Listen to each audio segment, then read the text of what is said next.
Jika Anda telah mengikuti pembunuhan brutal Spencer dan Monique Tepe di Ohio, Anda pasti tahu bahwa belum banyak informasi tentang penyelidikan maupun bukti-buktinya.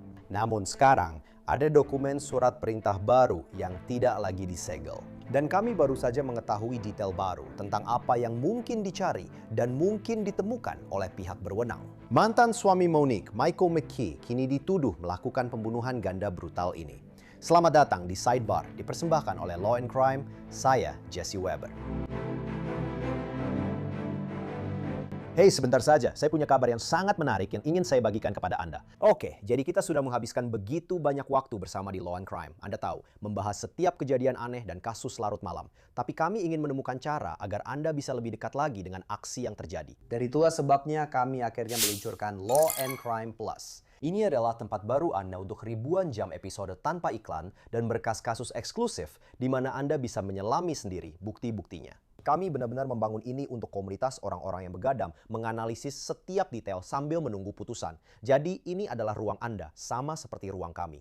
Silahkan unduh aplikasinya, coba fiturnya, beritahu kami pendapat Anda. Anda bisa langsung ke lawandcrimeplus.com hari ini untuk mendapatkan penawaran terbatas kami hanya dengan $399 per bulan atau $4.099 per tahun. Salah satu pertanyaan terbesar yang kami miliki dalam kasus pembunuhan TP adalah apa sebenarnya buktinya. Kami tahu para korban. Spencer Tepe, dokter gigi berusia 37 tahun, istrinya Monique Tepe yang berusia 39 tahun, orang tua dari 2 anak. Kami tahu itu adalah kejahatan yang brutal. Pihak berwenang mengatakan mereka ditembak mati dengan darah dingin pada tanggal 30 Desember di dalam rumah mereka di Ohio. Ini terjadi di Wineland Park, blok 1400 di North 4th Street. Pihak berwenang mengatakan ini terjadi pada pukul 3.52 pagi. Pihak berwenang mengindikasikan bahwa Spencer ditembak 7 kali, Monique 9 kali.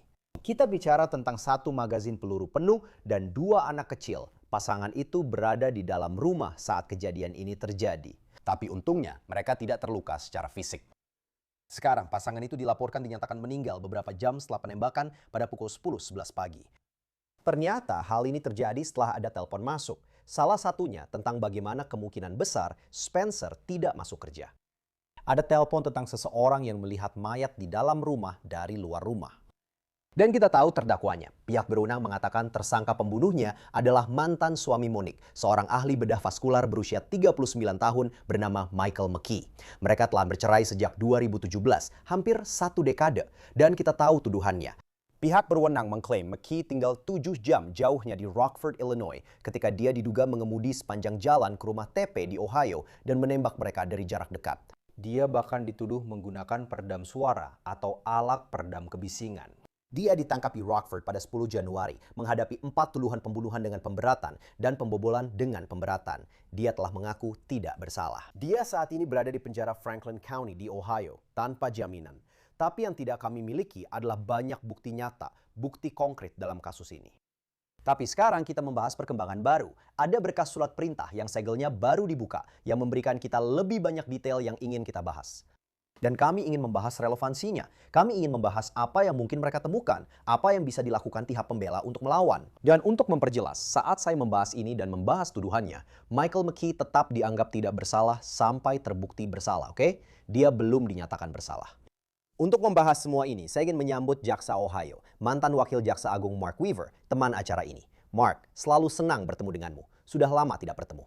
Saya harus menanyakan kepadamu tentang detail baru ini. Pertama, sebelum kita membahasnya lebih jauh, untuk memberikan gambaran, ketika kita berbicara tentang surat perintah penggeledahan, dan menurut hukum Ohio, pemahaman saya adalah surat perintah penggeledahan dapat dibuka setelah 90 hari. Jadi sekarang kita mendapatkan lebih banyak informasi. Menurut Columbus Dispatch, setelah keluarga TP ditemukan, polisi kemudian harus pergi ke hakim untuk mendapatkan persetujuan surat perintah penggeledahan yang terjadi, saya percaya, pada pukul 11.36 pagi. Jadi, relatif tidak lama setelah jasad-jasad itu ditemukan. Apakah semua itu standar? Mengapa mereka bahkan membutuhkan surat perintah? Apakah mereka berkata, "Hey, lihat, ada kejahatan, ada 2 mayat, mengapa kita bahkan perlu surat perintah? Kita bisa langsung mengumpulkan bukti." Ketika tempat kejadian perkara sudah diamankan dan tidak ada kebutuhan mendesak tertentu, sekarang jelas mencoba menemukan pelaku pembunuhan adalah salah satu bentuk kebutuhan mendesak. Banyak jaksa ingin memastikan mereka menggunakan pendekatan yang sangat hati-hati dan penuh persiapan. Jadi berdasarkan amandemen keempat, ada persyaratan untuk surat perintah penggeledahan. Ada beberapa pengecualian terhadap aturan surat perintah penggeledahan, tapi tidak ada yang lebih baik daripada memiliki surat perintah penggeledahan dari hakim. Jadi ketika ada waktu, kami mengamankan lokasi, kami mendapatkan surat perintah penggeledahan. Terkadang kami kembali untuk mendapatkan surat perintah penggeledahan tambahan, jika surat perintah pertama tidak mencakup beberapa hal yang menurut kami seharusnya tercakup. Ngomong-ngomong, mundur sedikit. Apakah saya benar bahwa menurut hukum Ohio, surat perintah penggeledahan bisa dibuka setelah 90 hari? Dan kenapa jangka waktunya seperti itu?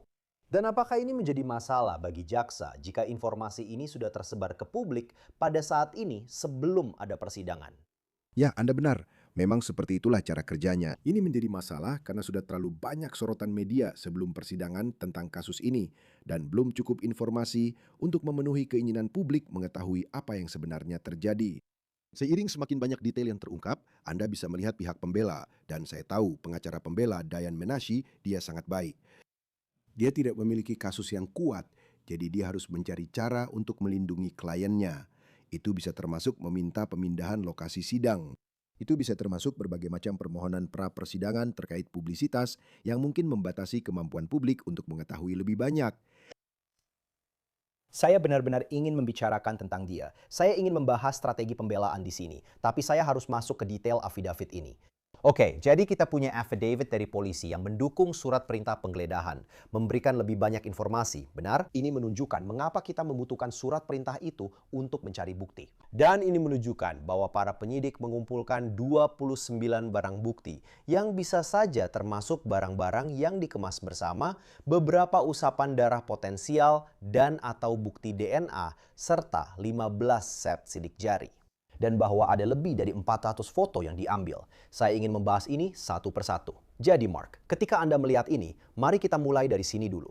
Dari mana mereka mendapatkan darah, DNA, dan sidik jari itu? Mereka pasti berada di lokasi-lokasi tertentu yang relevan di dalam rumah, bukan? Tentu, tujuannya adalah menemukan sebanyak mungkin bukti di bagian rumah yang Anda pikir menjadi tempat terjadinya pembunuhan. Misalnya, sekarang kami cukup yakin bahwa di tempat anak-anak berada tidak pernah terjadi kejahatan di sana. Jadi itu bukan fokus utama kami. Fokus kami lebih kepada di mana mayat ditemukan atau di mana kami pikir terjadi penyusupan. Di rumah manapun, pada umumnya, DNA ada di mana-mana. Sekarang kita sudah punya kemampuan mendeteksi DNA sentuhan. Setiap rumah pasti punya ratusan jejak DNA sentuhan di berbagai tempat. Kalau darah, tentu situasinya agak berbeda. Kebanyakan dari kita tidak punya darah di rumah kita. Tapi penyidik TKP, terutama dalam kasus kejahatan keji seperti ini, mereka ingin menemukan sebanyak mungkin bukti. Mereka ingin benar-benar menekankan apa saja yang perlu mereka kumpulkan karena kita tidak tahu apa yang akan muncul di persidangan nanti. Dan menurutmu, apa yang bisa didapat dari situ? Pengujian seperti apa yang mereka lakukan? Apakah jadi lebih rumit karena ini terjadi di dalam rumah, benar? Kamu yang tahu, maksudku tes seperti apa yang dilakukan pada bukti seperti ini? Dan menurutmu, apa yang bisa didapat dari situ? Jadi, analis DNA akan memberitahu kita pertama-tama, hampir langsung mereka bisa mengatakan apakah ini DNA laki-laki atau perempuan. Dan jika mereka memiliki sampel DNA tersangka, mereka bisa mencoba mencocokkannya. Tapi tidak seperti yang ada di beberapa acara TV, sampelnya harus cukup banyak. Saya baru-baru ini menangani penuntutan dalam kasus pemerkosaan anak. Dan salah satu indikator dalam kasus itu adalah kami bisa mengetahui bahwa DNA tersebut berasal dari seorang laki-laki, tapi kami tidak bisa mengetahui laki-laki yang mana. Jadi banyak hal ini tergantung pada kualitas sampel dan seberapa banyak sampel yang diambil. Ya, dan jika mereka menemukan setidaknya satu sidik jari Tuan Meki di rumah itu, apakah itu sudah selesai? Atau, Anda tahu, saya akan membahas ini sedikit nanti. Tapi ada tuduhan bahwa dia pernah berada di rumah itu sebelumnya kan? Saya kira tanggal 6 Desember. Jika mereka menemukan sidik jarinya di sana, apakah itu akhir dari segalanya untuk dia? Itu jelas merupakan awal dari akhir segalanya. Tidak ada alasan baginya untuk berada di dalam rumah, di bagian-bagian pribadi rumah itu, bahkan jika dia pernah ke sana sebelumnya. Jika sidik jarinya ditemukan di dekat mayat, di salah satu kamar tidur, mereka harus mencari penjelasan untuk itu. Biasanya, mereka akan berusaha untuk, Anda tahu, mencoba membuat kesepakatan dalam suatu kasus dan mencoba mengurangi tuduhan, mendapatkan semacam hasil, karena melawan kasus ini di persidangan akan sangat sulit. Dari apa yang sudah kita dengar sejauh ini tentang bukti-buktinya, mulai terkumpul bukan hanya satu bukti, tapi beberapa bukti utama yang memberatkan. Kenapa ada 400 foto? Untuk apa 400 foto itu diambil? Dan bagaimana itu membantu pihak penuntut? Bagaimana itu membantu penyelidikan?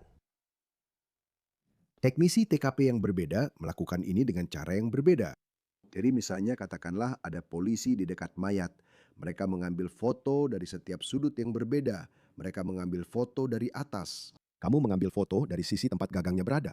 Kamu mengambil dari sisi lainnya. Kamu mengambil dari tempat cangkir itu diletakkan. Jadi, itu ada 4 gambar hanya untuk mendokumentasikan satu cangkir. Kamu tidak pernah tahu saat persidangan apa yang mungkin disarankan oleh pengacara pembela kepada juri dan berkata, kenapa mereka tidak mengambil foto dari satu sudut cangkir itu? Apa yang mereka lakukan di sana? Para juri bisa menjadi curiga ketika pengacara pembela menebar benih-benih seperti itu, benih-benih keraguan. Jadi, penyidik TKP, tergantung pada sudut pandang mereka, seringkali akan melakukan lebih dari yang diperlukan daripada nanti dituduh dengan sengaja tidak mengambil gambar tertentu. Ketika mereka membicarakan barang-barang yang dikemas bersama, apa maksud mereka? Ya, itu bisa apa saja. Itu bisa saja misalnya sebuah kotak yang berisi beberapa barang di dalamnya. Bisa juga setumpuk kertas yang disatukan, sesuatu yang dijepit bersama. Itu adalah deskripsi umum, sulit untuk dijelaskan. Tapi misalnya, jika si pembunuh berinteraksi dengan sesuatu yang dikemas bersama itu, para juri pasti ingin tahu apakah itu awalnya memang sudah dikemas bersama atau si pembunuh yang mengemasnya. Apakah barang-barang ini sebelumnya berada di tempat lain sebelum kejahatan terjadi? Sekali lagi, semakin banyak foto dan gambar yang Anda miliki, maka sebagai jaksa, saya bisa menelusuri dan memutuskan gambar mana yang akan saya ajukan sebagai barang bukti. Tidak semuanya akan diajukan, hanya satu yang benar-benar membantu menceritakan kisahnya. Saya juga ingin menyoroti sesuatu yang lain. Jadi, menurut 10 WBNS, surat perintah tersebut menunjukkan bahwa pihak berwenang juga mencari senjata api, selongsong peluru, dan rekaman kamera keamanan rumah. Coba jelaskan soal itu. Nah, kita semua tahu sekarang bahwa rekaman kamera keamanan rumah sudah ada di mana-mana. Baik itu kamera bel pintu atau orang-orang yang memasang kamera di luar rumah mereka, bahkan dalam beberapa kasus di dalam rumah mereka. Jadi rekaman itu penting, bukan hanya dari hari terjadinya kejahatan, tapi juga dari hari-hari sebelumnya untuk melihat apakah ada seseorang yang mengintai atau mengamati rumah tersebut untuk mencari cara masuk ke sana. Terkait dengan hal-hal lain yang mereka temukan, tentu saja kita ingin tahu tentang senjata api atau selongsong peluru apapun, baik di rumah Meki, sang tersangka, maupun di rumah tempat kejahatan itu terjadi. Kenapa tidak ada lebih banyak informasi dalam surat perintah ini? Saya masih punya beberapa hal lagi yang ingin saya bahas. Tapi kenapa tidak ada lebih banyak informasi, lebih banyak detail tentang hal ini? Saya sebutkan di awal tadi, sepertinya semua bukti yang mereka miliki terhadapnya masih belum dipahami sepenuhnya. Saya akan membahas lebih banyak bukti sebentar lagi. Tapi kenapa tidak ada lebih banyak detail tentang penyelidikan ini di dalam affidavit? Sejauh yang bisa kami lihat, kami tidak mendapatkan salinan aslinya. Kami hanya melihat laporan yang didasarkan pada itu. Kenapa bisa begitu? Jadi, polisi biasanya tahu hakim mana yang ingin mendapatkan seberapa banyak informasi dalam affidavit surat perintah penggeledahan sebelum hakim menandatangani surat perintah penggeledahan tersebut. Selain itu, dalam kasus yang menjadi sorotan, beberapa hakim tidak perlu tahu banyak. Mereka tahu ada masalah. Mereka tahu akan ada banyak sorotan terhadap mereka, dan mereka akan cepat menandatangani. Mereka tidak ingin dikritik karena tidak mengeluarkan surat perintah penggeledahan. Jadi, itu adalah penilaian yang dilakukan oleh masing-masing petugas. Itu adalah penilaian berdasarkan kasus kejahatan dan juga berdasarkan hakimnya masing-masing. Sekarang juga, menurut Columbia Dispatch, ini adalah semua materi yang telah dikirimkan oleh jaksa kepada pengacara Tuan Meki, Diane Minashi. Anda sudah menyebutkan namanya tadi. Kami juga pernah mewawancarainya sebelumnya. Ngomong-ngomong, kami pernah membahas dia di sidebar sebelumnya saat dia mulai menangani kasus ini. Kami membicarakan kasus-kasus sebelumnya, strategi pembelaannya, dan rekam jejak kemenangannya dalam kasus kriminal profil tinggi. Dia adalah pengacara yang sangat hebat. Saya mendorong semua orang untuk menonton episode itu jika ingin tahu lebih banyak. Tapi di sini, menurut Dispatch, inilah yang tampaknya telah dikirimkan kepadanya. Jadi, ada beberapa surat perintah penggeledahan dari Ohio dan Illinois, serta laporan ahli senjata api, gambar perbandingan dan gambar bukti. Lebih dari 4.000 item media termasuk bukti foto dan video, diagram dan pemindaian tempat kejadian perkara. Lebih dari 250 file video rekaman pengawasan dari Rumah Sakit Rockford tempat Meki pernah bekerja. Dan omong-omong, kita sebagai publik belum bisa melihat semua bukti ini saat ini, tapi saya ingin membicarakannya. Mark, surat perintah penggeledahan. Apakah Dayan Minashi akan memeriksanya dan melihat apakah surat perintah itu cacat, melebihi cakupan, atau didukung oleh informasi palsu?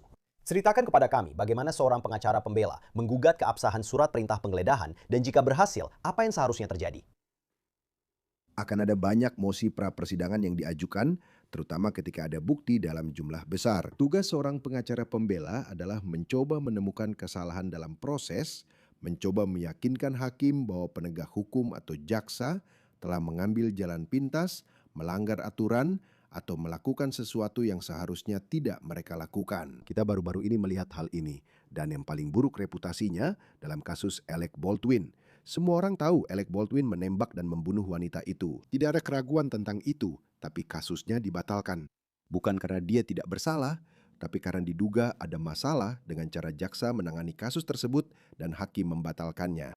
Jadi khususnya dalam kasus-kasus di mana buktinya kuat, pengacara pembela sangat fokus dalam mosi pra-persidangan pada kesalahan-kesalahan yang terjadi.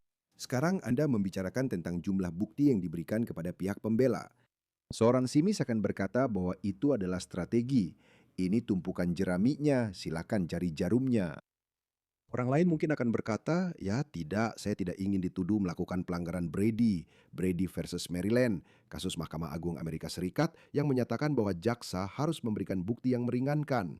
Jadi orang lain mungkin akan berkata, tidak, saya akan memberikan semuanya. Kami akan membuka semua kartu kami. Bagaimanapun juga, itu banyak sekali pekerjaan. Dan ratusan hingga ribuan jam kerja akan dihabiskan untuk meninjau bukti ini dan mempersiapkan pembelaan ini. Menurut saya, laporan ahli senjata api sangat menarik karena saya penasaran apa yang bisa kita harapkan dari situ. Karena sejauh yang saya pahami, pihak berwenang diduga menemukan senjata dari rumah Meki di Illinois yang mereka yakini terkait dengan pembunuhan TP. Dan hal ini didasarkan pada pengujian balistik awal. Jadi, kita mungkin sedang membicarakan senjata pembunuhan, benar? Pengujian seperti apa itu? Pengujian seperti apa itu? Saya akan memberitahu Anda. Biarkan saya tambahkan ke daftar dulu.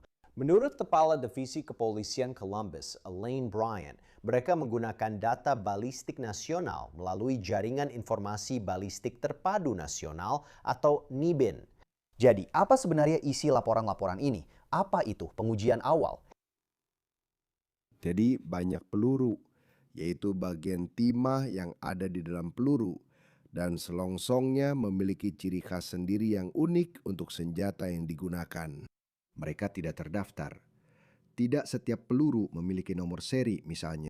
Tapi tergantung pada jenis senjata yang digunakan, peluru itu mungkin meninggalkan ciri khas saat melewati laras berdasarkan faktor logam unik di dalam laras tersebut.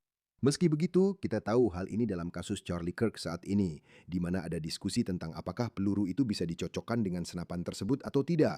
Saya pernah menangani sebuah kasus beberapa tahun lalu, penembakan yang melibatkan polisi, di mana beberapa petugas harus menembakkan senjata mereka secara bersamaan ke arah seorang tersangka yang sedang menodongkan senjata. Dan ketika kami membawa peluru-peluru itu untuk dianalisis, semuanya adalah Glock dalam kasus ini. Ahli tersebut memberitahu kami bahwa sifat dari senjata-senjata ini membuat Anda tidak bisa mengetahui senjata mana yang menembakkan peluru yang mana.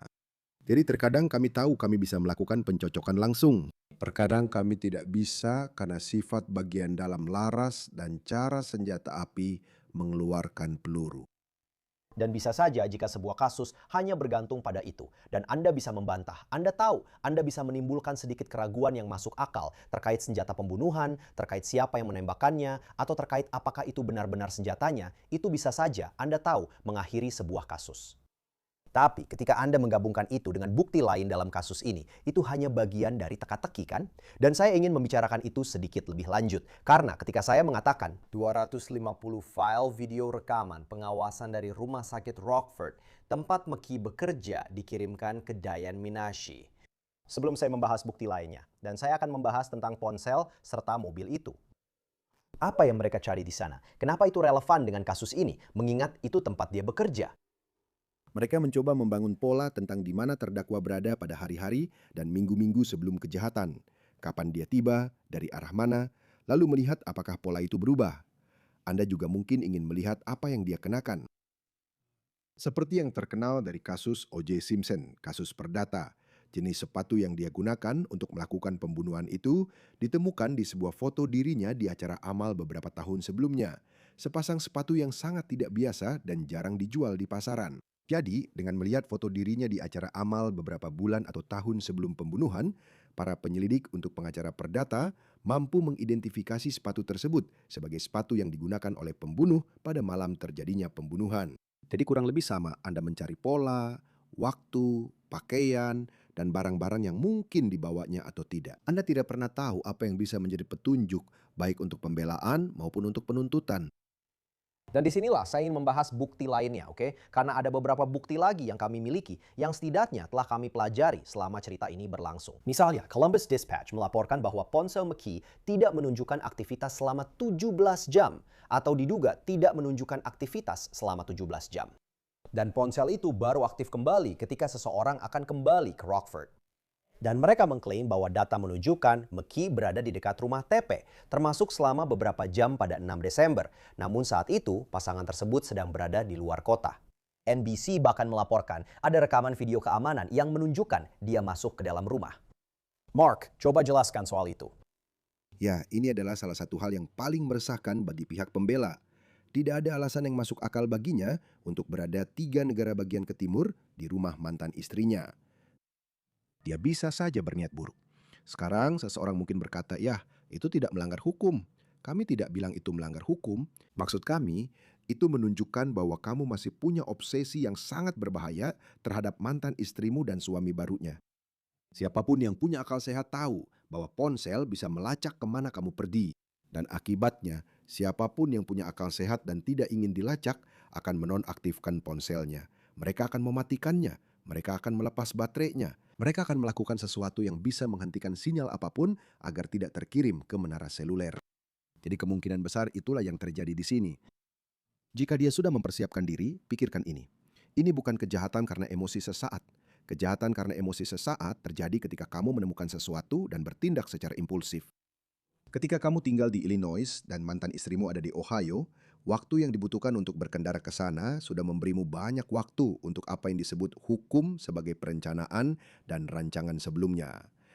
Dan sebagai bagian dari perencanaan dan rancangan sebelumnya seorang penjahat, mereka memikirkan bagaimana caranya agar tidak terdeteksi.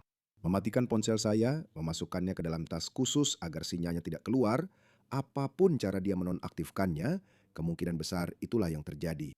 Ini mirip dengan Kohberger ketika mereka mengatakan bahwa dia mematikan ponselnya pada waktu penting saat pembunuhan terjadi. Tapi setidaknya dia punya semacam, entahlah, saya rasa itu tidak akan berhasil. Tapi dia seperti berpikir, oh dia sekolah cukup dekat dari sana. Dia mungkin berkendara di daerah itu. Jika mereka bisa membuktikan melalui data ponsel atau melalui pengawasan bahwa McKee ada di sana, itu tidak masuk akal. Itu menurut saya akan cukup bermasalah bagi Diane Menashe. Meskipun saya bertanya-tanya, bisakah kamu menyerang data aslinya? Apakah itu pernah efektif? Kamu bilang, hey ini tidak bisa, data ponsel itu tidak bisa dipakai, datanya bermasalah. Data pengawasan itu juga tidak bisa dipakai, datanya bermasalah. Apakah itu berhasil? Itu biasanya tidak berhasil lewat upaya pengesampingan bukti, karena kamu harus membuktikan adanya pelanggaran amandemen keempat dalam sidang pengesampingan bukti. Lebih sering yang akan mereka lakukan adalah mencoba menyerang dasar atau keaslian dari data tersebut. Di persidangan, jaksa memiliki beban untuk menyerahkan bukti kepada hakim dan berkata, "Hakim, ini dasar dari bukti tersebut. Ini adalah autentikasi untuk bukti ini.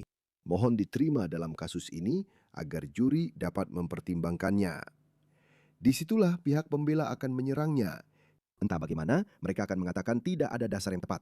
Bukti itu tidak diautentikasi dengan benar. Mereka akan berusaha agar bukti itu tidak diterima. Baik melalui mosi pra-persidangan yang disebut mosi in limine untuk membatasi bukti yang masuk ke persidangan atau selama persidangan.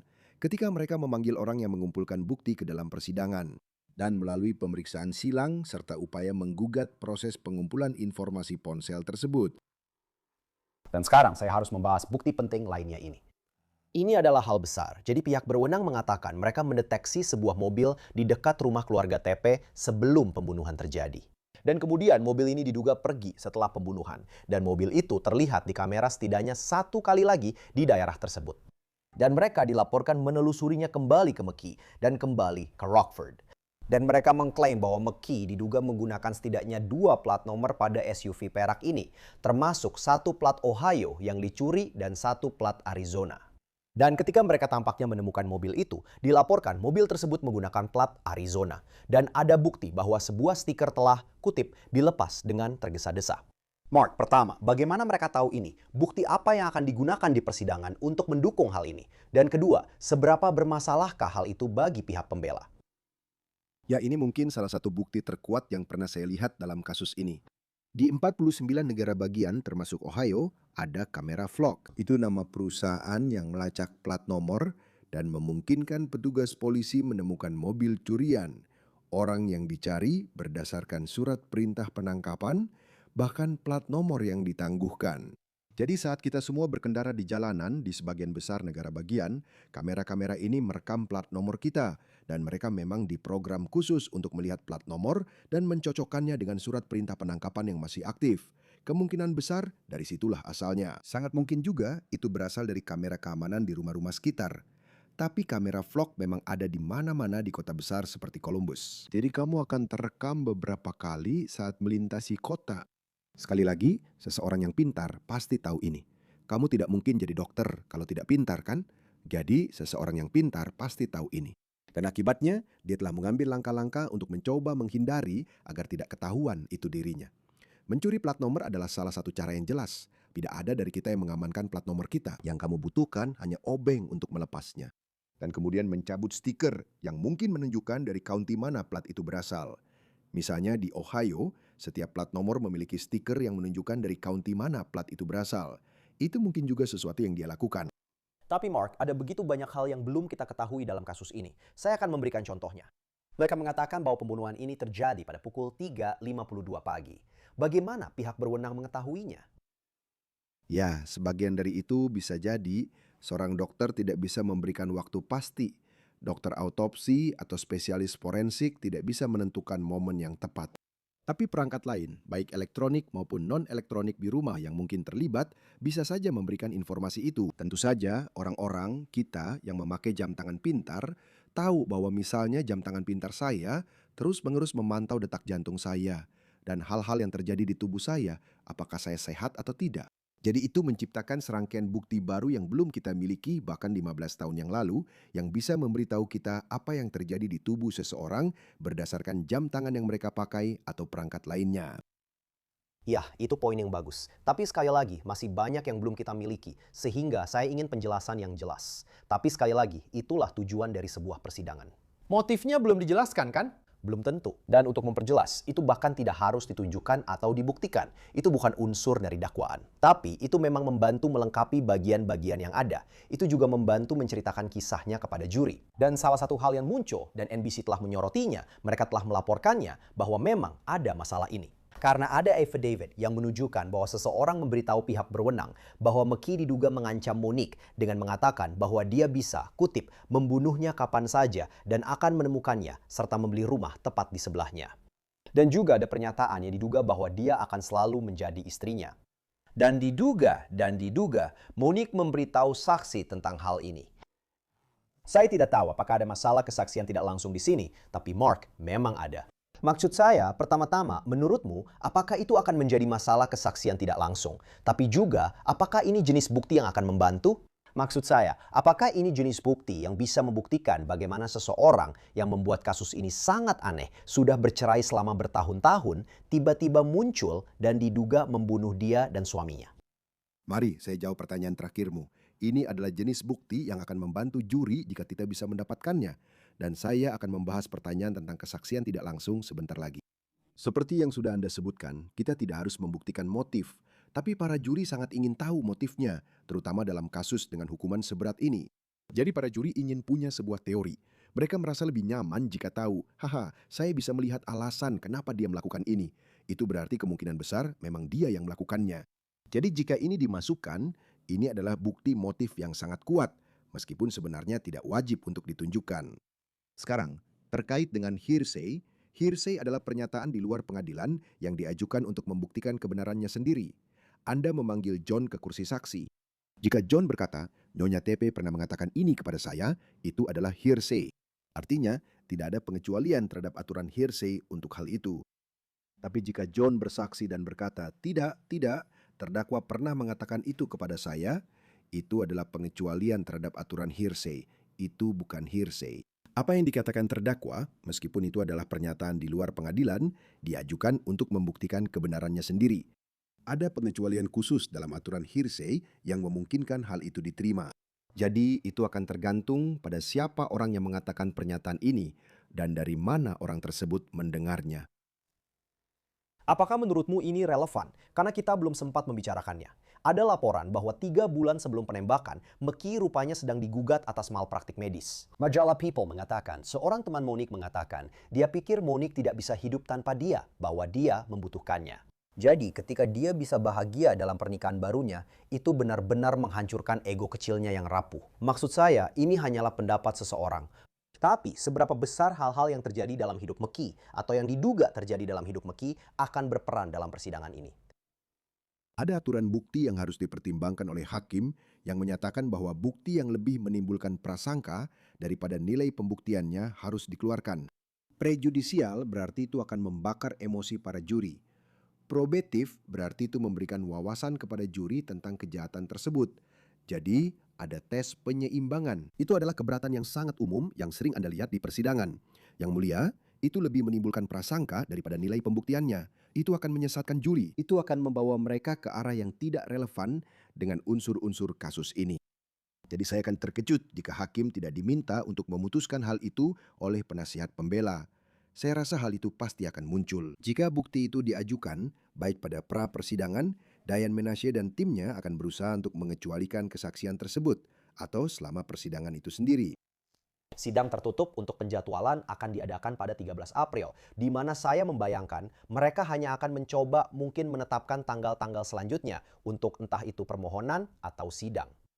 Jadi kita akan lihat apa yang terjadi. Tapi sekali lagi, ini tertutup. Kita tidak akan mendapatkan banyak informasi. Tapi saya akan akhiri di poin ini saja. Lihat, ini adalah kasus yang sangat terkenal. Ada banyak orang yang menaruh perhatian besar pada kasus ini.